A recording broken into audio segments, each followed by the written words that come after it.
ើទិន្នន័យកំណើនអត្រាការងាររបស់សហរដ្ឋអាមេរិកនៅក្នុងយុគនេះអាចធ្វើឲ្យប្រាក់ដុល្លាររបស់សហរដ្ឋអាមេរិកមានភាពល្អប្រសើរដែរឬទេសូមស្វាគមន៍មកកាន់ព័ត៌មាននៃរ៉ែវត្ថុរបស់ FX Insight ការស្កាត់ព្រឹត្តិការណ៍ទីផ្សារប្រចាំថ្ងៃទី6ខែមិថុនាឆ្នាំ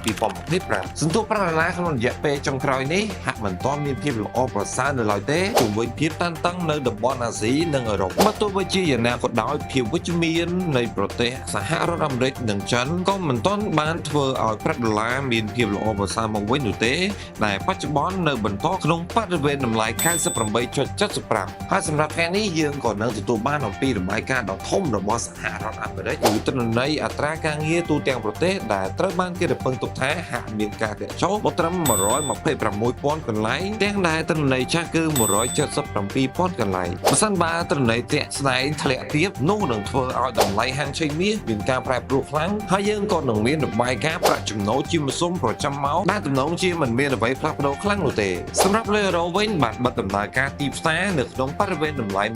1.140 ក្រោយពីការកាត់បន្ថយអត្រាការប្រាក់របស់ធនាគារកណ្ដាលអឺរ៉ុបហើយសម្រាប់សមាគមអឺរ៉ុបយើងនឹងទទួលបានអំពីរបាយការណ៍ការលក់រាយនិងផលិតផលក្នុងស្រុកសរុបហើយយើងក៏នឹងទទួលបានផងដែរនៅរបាយការណ៍សមត្ថពាណិជ្ជកម្មនិងផលិតកម្មឧស្សាហកម្មហើយយើងក៏នឹងទទួលបានសន្ទរកថារបស់លោកស្រីទេសាភិបាល Lagarde ផងដែរបើកន្លែងទៅមើលចក្រភពអង់គ្លេសវិញដោយផោនក៏បានកើនឡើងដល់កម្រិតតម្លៃខ្ពស់បំផុតប្រចាំ3ឆ្នាំចុងក្រោយគឺ 1.3616 ដោយសារតែភាពវិជ្ជមាននៃកិច្ចព្រមព្រៀងពាណិជ្ជកម្មជាមួយនឹងសហរដ្ឋអាមេរិកជុំវិញពន្ធលើតម្លៃដែកនិងអាលុយមីញ៉ូមដែលរក្សានៅតម្លៃដដែលគឺ 25% ហើយថ្ងៃនេះយើងនឹងទទួលបានអំពីរបាយការណ៍តម្លៃផ្ទះពី Halifax និងសន្ទរកថារបស់ប្រធានសេដ្ឋកិច្ចពិន្ទុលោក Phil នៃធនាគារកណ្ដាលអង់គ្លេសផងដែរសម្រាប់ប្រទេសជប៉ុនលុយយេននៅតែបន្តដំណើរនៃការកើនឡើងដល់បរិវេណ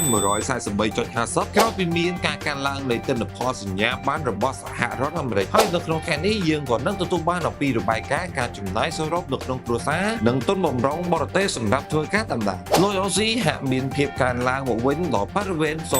0.6537 ប៉ុន្តែការថមថយមកវិញគណៈពាណិជ្ជករបានត្រៀមខ្លួនសម្រាប់របាយការណ៍សេដ្ឋកិច្ចដែលនឹងត្រូវចេញផ្សាយនៅក្នុងថ្ងៃសុក្រនេះតម្លៃមាសនៅតែបន្តការកើនឡើងជុំវិញភាពមិនប្រក្រតីជានៃគោលនយោបាយពន្ធរបស់សហរដ្ឋអាមេរិកនិងភាពតានតឹងនៃភូមិសាស្ត្រនយោបាយសកលតែនេះអាចជាមូលហេតុដែលជំរុញឲ្យមានបំរែបំរួលខ្លាំងតម្លៃមាសនៃរយៈពេលចុងក្រោយនេះនៅតែរក្សានៅក្នុងបរិវេណតម្លៃ $4,000 នៅក្នុងមួយតម្លឹងសូមអរគុណសម្រាប់ការតាមដានព័ត៌មានហិរញ្ញវត្ថុរបស់ FX Insight